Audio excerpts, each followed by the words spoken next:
வேலூரிலிருந்து பள்ளிக்கூட உபாத்தியார்களின் ஒரு கூட்டத்திற்கு வந்திருந்த சிலர் பகவானை காண வந்தனர்.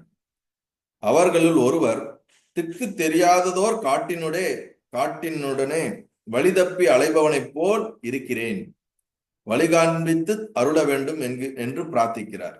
அதாவது திருவண்ணாமலைக்கு வந்த ஒரு வாத்தியார்களுடைய ஒரு குரூப்ல ஒருத்தர் வந்து, நான் எந்த பக்கம் போறேனே திக்கு தெரியாமல் வழி தெரியாமல் அலைந்து கொண்டிருக்கிறேன் இந்த வாழ்க்கையில்.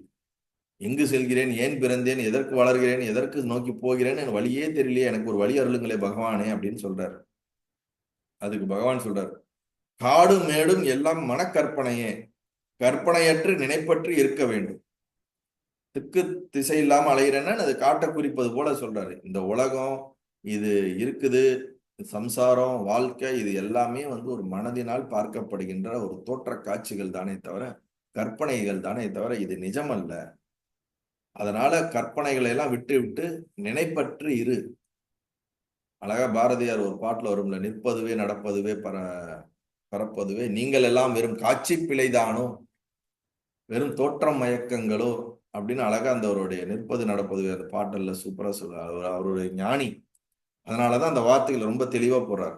நீங்கள் எல்லாம் காட்சி பிழைதானா, காட்சியில தோன்றக்கூடிய தவறு தான், என்னுடைய மனக்காட்சிகள் தானா,